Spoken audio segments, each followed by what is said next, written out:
Bonjour tout le monde. Mon nom est Chantal Coulombe. J'espère que ça fonctionne et que tout le monde m'entend. Alors, je suis présidente et chef de la direction du Collège d'administrateurs de société. Et c'est avec un immense bonheur que nous prenons aujourd'hui un moment pour venir à votre rencontre dans cette période plutôt cruciale de notre histoire à tous. En fait, notre société vit actuellement un grand défi et en tant qu'administrateurs, nous devons être prêts à accompagner nos équipes. Et ça nous amène plusieurs questionnements, tant au niveau de notre rôle, nos responsabilités. Nous avons cru important au collège de se donner un espace pour vous permettre de vous poser des questions et de nous poser des questions. Alors, c'est une première pour nous. Je vois des commentaires qui rentrent. C'est une première avec Zoom. Je vous demande d'être indulgents pour la suite des choses, de nous faire part de vos commentaires. On est tous en mode apprentissage accéléré. Alors, on va prendre vos questions dans votre écran Zoom. Vous avez au bas de l'écran un petit bouton « Converser ». Alors, je vous invite à mettre toutes vos questions dans le petit bouton « Converser ». Elles vont m'être transmises au fur et à mesure et nous essaierons de répondre au plus grand nombre, évidemment. Il me fait plaisir de vous présenter M. Michel Clerc qui a accepté de se joindre à nous pour répondre à ces questions et pour faire un premier pilote de cette nature pour nous donner un espace en tant qu'administrateur. Michel collabore avec le collège depuis très longtemps. Il a une énorme feuille de route, une très grande expérience en tant que dirigeant administrateur, tant dans le domaine public que privé. Je ne vais pas lire l'ensemble de la biographie de Michel. Non, il ne faut pas. Il ne faut pas, compte tenu qu'on n'a pas beaucoup de temps non plus, mais je vous invite à aller la lire si vous le souhaitez sur le site Internet du Collège. Vous pourrez découvrir son impressionnant parcours. Alors, de façon officielle, M. Clerc, bonjour. J'espère que vous allez bien. Bonjour Chantal, je vais très bien, dans les circonstances. Merci. Donc, on s'est donné, Michel et moi, comme objectif d'échanger sur la bonne gouvernance dans un contexte actuel et sur notre rôle en tant qu'administrateur, sur la posture qu'on doit adopter dans le contexte présentement. Et déjà, il rentre des questions. Michel, c'est intéressant. J'aurais quand même envie, avant de passer dans le vif des questions, déjà de vous demander, vous, je sais que vous êtes sur plusieurs conseils d'administration présentement, dont notamment un grand regroupement de résidences indépendantes qui accueillent des gens en situation précaire, soit en santé mentale et autrement. Puis vous êtes sur d'autres conseils d'administration. J'aimerais ça vous entendre sur comment vous vivez la situation comme administrateur aujourd'hui. Bien, merci Chantal et puis bonjour à tous les participants et je tiens à dire que c'est avec beaucoup d'humilité que j'ai accepté de vivre cette expérience. Les gens peuvent comprendre qu'on n'est pas nécessairement, surtout dans ma tranche d'âge, des spécialistes des technologies, mais j'ai appris là, dans les dernières semaines à travailler avec Zoom, FaceTime, Teams et Skype et au moins une autre. Alors, écoutez, comment je vis cette situation-là? D'abord, c'est sûr que, comme tout le monde, j'ai vécu un certain choc au début. Mais très rapidement, la première chose qui m'a motivé, c'est d'abord de bien appliquer les recommandations de la santé publique et de prendre soin de moi. De prendre soin de moi pour justement pouvoir remplir pleinement mon rôle d'administrateur et de président dans certains cas, dans un cas important où vous l'avez souligné, l'Association des ressources intermédiaires d'hébergement du Québec. Alors, la première chose que j'ai fait, c'est de me rendre disponible.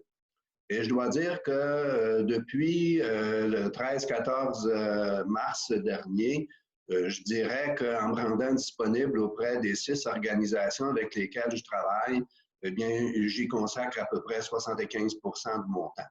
Pourquoi? Parce que j'ai la chance d'être administrateur dans des organisations où la collégialité ou la communication là, entre la direction et les membres du conseil d'administration est très, très rapprochée. Donc, les administrateurs ont l'occasion de fournir de l'input aux dirigeants, aux dirigeantes de ces organisations-là. Et c'est sûr que dans la fonction de président de conseil d'administration, eh bien, ça prend encore plus d'importance. La directrice générale ou le directeur général d'une association comme ça est soumis à énormément de pression et a besoin de recul, a besoin d'être soutenu. Donc, la façon dont j'occupe mon temps, c'est prendre soin de moi, c'est lire beaucoup, c'est essayer d'anticiper ce qui se présente devant chacune des organisations et de contribuer, mais comment je dirais, donc, en n'intervenant pas trop. Il faut qu'on soit là pour répondre à l'attente des dirigeants, mais non pas qu'on les remplace. Hein. Alors, donc, trouver la juste mesure pour être présent, supportant envers ces personnes qui dirigent des organisations dans des contextes privés ou, je dirais, plus ou moins compliqués, mais d'être là pour les soutenir. C'est comme ça que j'occupe mon temps. Ils ont de la chance de vous avoir, ces organisations-là. Je ne sais pas, mais j'essaie d'être utile. C'est ça qui doit être notre objectif. Hein? Et j'essaie de m'ajuster à la culture de chacune des organisations et à la réalité traversée par chacune des organisations. Donc, à ce moment-là, c'est très important que comme administrateur, qu'on reste calme, qu'on soit capable de donner une rétroaction en fonction des choses immédiates à faire pour la protection tant de la santé des travailleurs, de la santé des cadres, de nos clients, que de la santé de la société, de l'organisation à court terme. Mais on y viendra peut-être tout à l'heure, mais on va avoir un rôle à jouer, les administrateurs aussi, là, dans les réflexions à long terme sur les choses positives qui vont ressortir de cette crise-là, tout autant que de prendre acte des choses négatives qui se sont produites. Oui, puis c'est une des questions qu'on reçoit présentement. Qu'est-ce qu'on priorise pour avoir une valeur ajoutée à court et à moyen terme comme administrateur présentement? Bien, moi, je me dis, dans tous les cas, là, à court terme, je pense que la plupart des organisations se sont ajustées, mais c'est d'abord de prendre les mesures conservatoires tant pour la santé et la sécurité de nos travailleurs que de nos clients. Ça, là, c'est encore primordial. Parce qu'il y a encore, ce que je vois, là, des organisations qui n'ont pas pris toute la mesure des conséquences de la rapidité avec laquelle la contagion se propage. Donc, à court terme, c'est ça. Et à court terme également, pour la bonne santé de l'entreprise, il faut s'assurer que l'on prend les décisions, je dirais à la fois prudentes, courageuses et respectueuses pour protéger d'ores et déjà la survie, je dirais, de l'organisation à la sortie de crise. Ça, c'est à court terme. À court terme, là, protéger la santé publique, la santé de nos personnes, des personnes en général, et deuxièmement, protéger la santé financière de l'organisation. À moyen terme, il faut bien comprendre, là, selon moi, que comme administrateur, en tout cas moi, c'est comme ça que je réfléchis. Je sais que les gouvernements, puis les mesures, les liquidités qu'on a dans nos entreprises nous ont permis d'amortir le choc brutal d'un atterrissage totalement imprévu dans des conditions totalement adverses. On a pu prendre des moyens pour adoucir cet atterrissage brutal.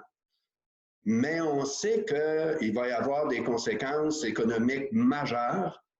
Peut-être que le produit intérieur brut va baisser de façon plus importante qu'on ne l'a jamais vu, en tout cas, possiblement. Donc, il va y avoir une crise économique qui va s'en suivre et vraisemblablement une crise des finances publiques. Et tout ça dans un contexte où la pandémie pourra avoir des effets à plus long terme, des effets, je veux dire, avant que l'économie puisse repartir. Moi, je lis beaucoup, là, puis j'ai vu, il y a des scénarios, dans le fond, où l'impact va être sur 3 à 6 mois, 6 mois à 12 mois ou 12 mois et plus. Donc, comme administrateur, nous, il faut qu'on se positionne pour être capable d'essayer de voir dans toutes ces difficultés-là que nous traversons, quels sont les moyens qu'on a d'assurer notre existence à moyen, long terme pour le cas où ça durerait plus longtemps. Tant mieux si ça dure moins longtemps. Mais il faut qu'on ait une perspective de s'organiser dans la durée, mais aussi de prendre note de toutes les bonnes idées qu'on a actuellement. Par exemple, dans une organisation, j'observe que disons que la prestation de services de santé, de services, je peux l'indiquer, de physiothérapie, par exemple, par téléassistance, était peu développée. Donc, aujourd'hui, on voit que sur une organisation de plusieurs centaines de physiothérapeutes, aujourd'hui, 15% de la main-d'œuvre peut travailler en télétravail et être utile dans leur profession. Alors ça, c'est des gains qu'on peut considérer qui pourront être durables. On le voit là, dans le domaine médical présentement qu'il y a des changements qui sont prometteurs. Donc, il ne faut pas voir juste du négatif, il faut essayer de voir les opportunités, si c'est un anglicisme, je m'en excuse, mais les occasions qui vont se présenter.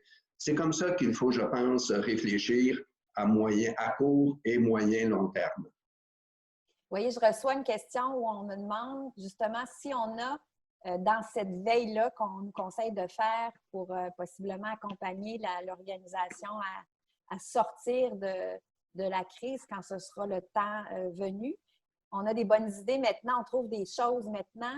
Vous conseillez de faire quoi? De les transmettre à la direction générale, d'attendre? Quel est votre conseil là-dessus? Moi, je pense que dans le moment, c'est le bon temps des noter. Des noter. C'est le bon temps des noter. Le moment n'est pas encore venu, comme dans cette crise-là, qui est très particulière, hein, parce que généralement, dans la gestion de crise, on va faire face à une gestion de crise dans nos organisations qui va être soit circonscrite à notre organisation ou circonscrite à notre région dans le cas d'un désastre, mais qui va être circonscrite. Là, la crise, elle est planétaire et elle est généralisée.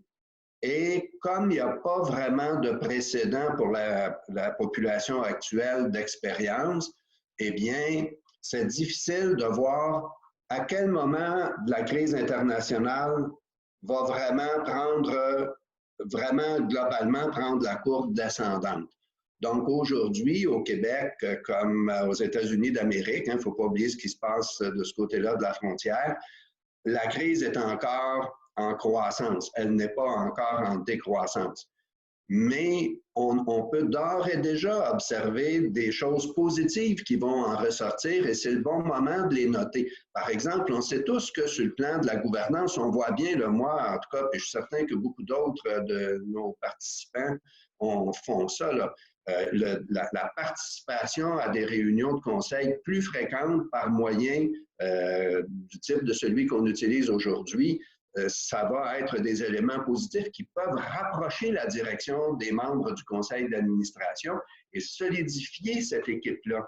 Alors, c'est le bon moment de noter les idées, puis celles qui peuvent s'appliquer plus particulièrement en notre domaine, mais ce n'est pas le temps de demander à la direction générale de les implanter. Pour le moment, là, il faut noter nos bonnes idées, il faut être là pour soutenir la direction par rapport à du court terme. Oui, réfléchir à l'avenir, mais ne pas non plus, là, je dirais, déranger, entre guillemets, la direction par rapport à les objectifs de court terme qu'elle doit poursuivre. Merci, je comprends super bien. Il y a une autre question intéressante pour un administrateur qui est sur un OBNL présentement pendant cette crise, puis bon, des enjeux de bénévoles. Oui, le premier ministre a fait appel, mais il y a quand même encore des enjeux à plusieurs endroits. Est-ce que vous pensez que c'est le temps pour les administrateurs d'aller faire du bénévolat aussi dans leurs organisations ou il y aurait là quelque chose de conflictuel? Ben, je ne vois pas que ce soit quelque chose de conflictuel, mais dépendant du niveau de sollicitation des administrateurs. Moi, je me considère une personne généreuse. J'ai 69 ans, donc je n'ai pas le 70 ans, mais je considère que c'est mieux pour moi d'être un bon administrateur qui est disponible au niveau de mes compétences que d'essayer d'aller faire du bénévolat dans quelque chose où je n'en ai pas et risquer de ne pas bien remplir mon rôle. C'est une question de jugement personnel. Il n'y a pas de conflit d'intérêt, il n'y a pas de conflit de rôle à ce qu'un administrateur décide d'aller faire du bénévolat dans son organisation et c'est à chacun de juger. Maintenant, moi, je me dis, il faut aussi que comme administrateur, à quelque part, qu'on se réserve pour ce qui est primordial présentement, c'est d'assurer que notre rôle de fiduciaire, notre rôle là, de s'assurer que l'organisation au niveau de la direction est supportée par des administrateurs qui sont fidèles, qui sont prudents, diligents et qui prennent en compte tout l'intérêt de toutes les parties prenantes. Pour moi, là, d'ailleurs, c'en est souvent du bénévolat, là, parce que même si on est rémunéré présentement, là, les administrateurs qui sont dans des organisations où ils sont sollicités, ils le sont de façon, je dirais, là, très importante et c'est pas une question de rémunération, c'est une question d'engagement, de fidélité à l'égard de l'organisation dans laquelle on est. Mais je pense que les organismes bénévoles, présentement, les OBNL, on le voit bien là, dans une société qui en comporte beaucoup, le rôle absolument incroyable que ces organisations communautaires ou que ces organisations bénévoles peuvent remplir. Et c'est certain que les directions, les cadres de ces organisations-là sont extrêmement sollicités et ont besoin, comme toutes les organisations, d'administrateurs qui ont du temps pour réfléchir un peu. Je comprends. Merci, c'est pertinent. On a une question ici. Croyez-vous qu'il est pertinent de tenir des conseils spéciaux pour suivre les impacts et les actions dans le cadre de la présente pandémie? La réponse pour moi, c'est clairement oui. Maintenant, à chaque organisation, sa culture. Comme je vous disais au début, moi, j'ai la chance d'être dans des organisations où la fluidité de la relation entre la direction, la présidence du conseil, pas seulement celle où je le préside, mais dans les autres aussi, et avec les administrateurs, est très bonne. Donc, ça ne dérange pas la direction que de tenir des conseils ou des réunions de consultation, si vous voulez. Ce n'est pas nécessairement des conseils d'administration avec énormément de formalisme, mais c'est un support, une validation que la direction recherche et puis les administrateurs, on est là pour ça. Maintenant, à quelle fréquence, avec quel sujet, avec quel délai de convocation, avec quel agenda, ça, c'est dans chacune des organisations, ça dépend de la culture qui prévaut et de la réalité aussi. Parce qu'il peut y avoir des cas où les décisions à prendre sont relativement simples, alors que dans d'autres cas, elles sont extrêmement complexes. On est là comme administrateur on a un devoir de surveillance, c'est sûr, mais on a aussi un devoir de support. Quand on parlait de création de valeur, en regardant la croissance d'une entreprise, d'une organisation, en temps normal, ça se traduit beaucoup par ça, une contribution à la croissance et puis supporter la direction dans le développement de l'organisation. Aujourd'hui, de la création de valeur, c'est d'apporter notre valeur personnelle dans l'interprétation des événements puis les mesures à prendre pour être conservateur par rapport à notre entreprise et de supporter la direction dans ce sens-là. Ça fait beaucoup de sens, effectivement. On a une question différente, où on en a plusieurs, là, puis j'essaie de faire un tri. Donc, craignez-vous, Michel, est-ce que l'évolution de la situation économique et sociale aux États-Unis, présentement, aura des impacts au Québec? Écoutez, ce n'est pas une question qui est facile à répondre, mais c'est certain que ce que je lis présentement et ce que l'on peut lire, c'est qu'il y a certainement un retard dans l'administration américaine à prendre acte de l'ampleur de la crise sanitaire. Ça, c'est, je pense, assez évident aux yeux de tous. Maintenant, c'est certain que planétairement, il est possible qu'il y ait des réactions de repli sur soi qui seront amplifiées par l'impact des crises économiques des crises sanitaires et économiques, financières qui vont en découler sur le plan social. Alors, est-ce que les États-Unis d'Amérique, demain, vont ressortir de cette crise-là plus affaiblis que le Canada? C'est une possibilité, ce n'est pas une certitude. Est-ce que les Américains vont avoir tendance à se replier sur eux sur le plan des échanges commerciaux, touristiques, etc.? Ça n'est pas impossible. Maintenant, c'est sûr que comme notre économie est extrêmement interconnectée avec celle des États-Unis d'Amérique, eh bien, c'est certain que c'est une préoccupation légitime à avoir.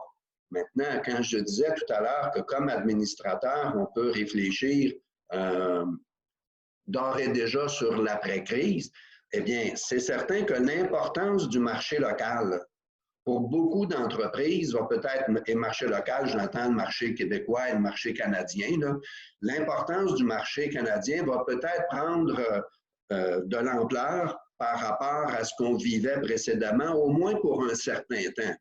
Donc, ça peut vouloir dire que, prenez par exemple tout le vaste domaine de la production agricole, ce n'est que mon opinion, mais c'est certain qu'il y a des chances qu'il y ait une demande locale pour les produits agricoles, pour les produits de consommation de produits frais, qui va augmenter et non pas diminuer. Alors, c'est ce genre d'analyse-là qu'il faut voir. C'est sûr qu'on souhaite que les États-Unis d'Amérique passent au travers, que c'est notre partenaire commercial numéro un. Hein? Alors, on souhaite le meilleur pour lui. Ce partenaire-là, puis pour toute la population américaine. Mais s'il advient que les États-Unis sont affaiblis et vivent une période de repli sur soi, ben, ça veut dire comme administrateur, il faut d'ores et déjà anticiper la diversification de nos marchés et surtout de dire comment je peux, sur le marché local, tirer avantage de la situation comme entreprise, mais aussi comme engagement sociétal envers la société québécoise ou canadienne. On fait face à d'importants défis. D'ailleurs, on reçoit énormément de questions justement sur cette posture-là que nous aurons comme administrateurs à adopter. Puis notamment, il y a quelqu'un qui demande, celle-là est un peu philosophique, je vais poser l'autre en premier. Donc, le rôle du CA dans la préparation du plan de reprise des activités, compte tenu de l'incertitude maintenant et de la vitesse à laquelle les choses changent, selon vous, on se situe où comme administrateur? Bien, on va avoir une responsabilité de premier plan. C'est vraisemblable que, surtout dans les entreprises où les cadres supérieurs vont avoir, comment je dirais, tenu le fort, comme on dit parfois pendant la crise, c'est certain qu'ils vont avoir connu un certain épuisement. Hein? C'est surtout si ça dure. Alors, les administrateurs, avec le recul que nous avons, c'est certain que dans mon petit carnet noir, je dois noter mes idées pour la reprise et être là pour contribuer un peu comme on le fait dans l'élaboration d'un plan stratégique. Autrefois, on sait que les plans stratégiques, c'était pendant une certaine période, en tout cas que moi j'ai connu, c'était surtout l'affaire de spécialistes, de consultants externes, puis qui venaient nous dire comment, avec un peu de consultation à l'interne, puis qui arrivaient au conseil, la direction, avec un plan stratégique, et puis c'était peu questionné. Aujourd'hui, on sait que la valeur ajoutée des administrateurs, c'est de contribuer sinon à l'élaboration, je dirais à l'amélioration du plan stratégique. Alors, le plan de reprise, selon moi, le plan d'ajustement des perspectives en fonction des leçons qu'on va apprendre et de la nouvelle situation à la fois sociétale, économique, financière, les administrateurs, je pense qu'on va avoir un rôle très, très important à jouer. C'est pour ça que présentement, c'est important pour nous d'observer, de noter nos idées, parce que tout à l'heure, on va avoir une contribution certainement à avoir. Et si jamais la crise durait moins longtemps, un danger qu'il pourrait y avoir pour des organisations, c'est de redire, on retombe dans nos bonnes vieilles pantoufles et puis on pense que c'est, comme on dit l'expression anglaise, business as usual, il n'y a rien de changé, puis que ces organisations-là commettent de graves erreurs parce que, oui, le monde va changer. Moi, je suis profondément convaincu qu'il va y avoir, sur le plan des mentalités, des changements importants dans l'organisation du travail, l'organisation de la gouvernance, les plans de continuité des affaires, les attentes à l'égard des gouvernants sur le plan de la prévention des crises ou des mesures d'urgence. Il va y avoir beaucoup de changements. Ça soulève une question là, qui arrive de 3 à 4 personnes différentes, mais selon vous, à quoi va ressembler la gouvernance après la crise? Bien, moi, je vois ça, je vois les choses de façon positive. Je pense d'abord qu'un élément qui est très technique, mais on voit bien que la crise accélère la numérisation de l'économie et des échanges entre les personnes.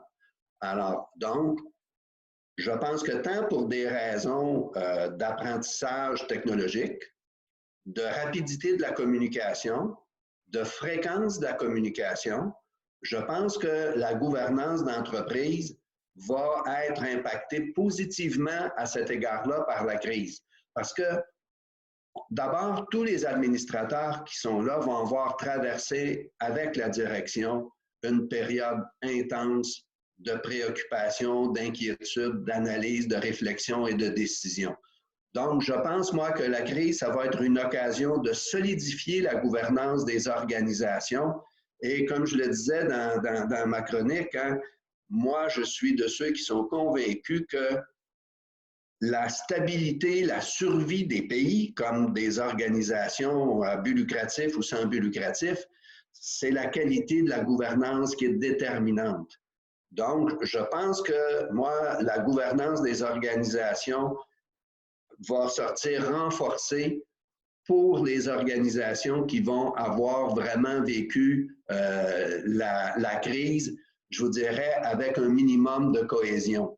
Ça peut être aussi l'occasion de l'éclatement de conseils d'administration qui seraient trop divisés ou qui seraient au contraire complètement désengagés, qui abandonnent leur rôle, qui désertent leurs responsabilités. Les organisations qui vivraient ça, ben là, ils vont avoir beaucoup de difficultés. Mais moi, peut-être suis-je de nature optimiste, mais j'ai confiance que cette crise-là va rapprocher les administrateurs des directions, va rapprocher les présidents, présidentes de conseil des directions et que, à cause de cet effet d'utilisation massive des différents moyens de visioconférence, je pense qu'on ne va pas voir diminuer le nombre de rencontres, mais on va peut-être les voir augmenter. Merci. Là, voyez-vous, mon équipe m'envoie des messages me disant qu'il reste 1 minute parce qu'on vous avait promis que ça durerait 30 minutes, sachant qu'on est tous et chacun bombardés par beaucoup d'informations présentement, mais je constate qu'on a énormément de questions qui n'ont pas pu être répondues à l'intérieur de cette période. Mais je vais être fidèle à ce que l'on fait au collège. Je vais quand même rester dans le temps qu'on vient habituellement. Vous savez comment on est rigoureux à ce chapitre-là. Il y a quand même une question que je vais lancer.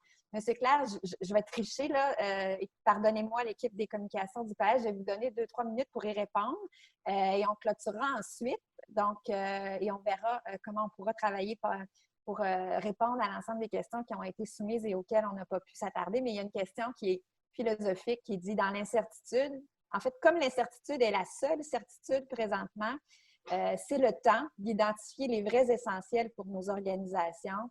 Selon vous, M. Clerc, quels sont-ils, ces vrais essentiels? 2 minutes, pas plus. C'est pas facile, hein? Je pense non, que c'est pas facile, mais on emportera pour réfléchir. Mais moi, je vous dirais, l'essentiel, c'est vraiment de réfléchir à notre utilité sociale et économique dans la société dans laquelle on vit et de réfléchir à comment on peut, au sortir de cette crise-là, faire en sorte que notre organisation non seulement subsiste, survive, sorte en bonne position, mais surtout qu'on regarde comment on peut mieux contribuer à la stabilité sociale, à l'atteinte de grands objectifs, de grandes préoccupations planétaires comme l'environnement, comme les changements climatiques, comme ces problèmes-là là, de crise sanitaire auxquels on fait face. Je pense que les entreprises, les organisations, on a une utilité sociale certaine et c'est une grande occasion de le démontrer encore plus au sortir de la crise. Entièrement d'accord avec vous. Écoutez, ça met un terme à notre entretien court, j'en conviens. Il y a plusieurs questions qui n'ont pas été répondues. On va réfléchir à ce qu'on fait pour la suite des choses. Possiblement qu'on pourra vous redonner rendez-vous la semaine prochaine. Je ne vais pas m'avancer trop. Ce que j'ai envie de vous dire quand même, c'est continuer à envoyer vos questions. Vous aviez dans l'invitation qu'on vous a transmis une adresse, continuez à le faire parce que présentement, on veut répondre à vos besoins comme administrateur. Ce n'est pas simple. Ils sont à différents niveaux. Nos questionnements sont multiples. Alors, faites-nous part de vos questions. Ça nous permettra de poser les bonnes actions pour qu'on soit le mieux possible accompagné à passer à travers ce qui s'en vient. Prenez encore, si vous l'avez, 2-3 minutes, je vous le suggère, pour peut-être écrire une ou deux idées que vous aurez aimé entendre aujourd'hui et que vous mettrez dans votre, là j'utilise moi aussi un anglicisme, votre takeaway de ce qu'on vient d'échanger avec Michel. Dans mon cas, c'est clair que ce que je vais faire, c'est ouvrir un folder, un petit dossier sur l'ordinateur de mon bureau. Je suis notamment sur le conseil d'administration d'une PME dans le domaine de la radiodiffusion. Je vais me mettre en mode valeur ajoutée davantage à partir de maintenant. Glisser là l'ensemble des idées que je pourrais avoir pour le après, pour aider l'organisation qui aujourd'hui gère l'immédiat. C'est l'apprentissage que je vais mettre. Alors, prenez quelques minutes pour le faire vous-même si vous avez le temps. Michel, c'était un plaisir. Ça a été très agréable, Chantal, et j'ai vu défiler des commentaires, des questions très, très pertinentes. C'est sûr que si la technologie nous permettait d'être en assemblée publique virtuelle et d'échanger avec chacun des participants, ça prendrait plus qu'une demi-heure, ça prendrait une heure ou deux. Voilà. Mais je remercie tous les participants et puis encore une fois, c'est avec sincérité, mais beaucoup d'humilité aussi là, que j'ai participé à cet exercice en compagnie de Chantal, que je remercie de m'avoir invité. Ça me fait très plaisir. Je vous invite à tous, si vous ne l'avez pas déjà fait, à lire les textes que Michel a écrits qui sont sur le site Internet du Collège. On prend tout ça de notre côté, dans notre petit panier. On réfléchit à la suite. On vous revient. Prenez soin de vous, prenez soin de vos organisations, mais surtout de vous. C'est ce qui compte en premier. On se dit à bientôt. Merci et bonne journée.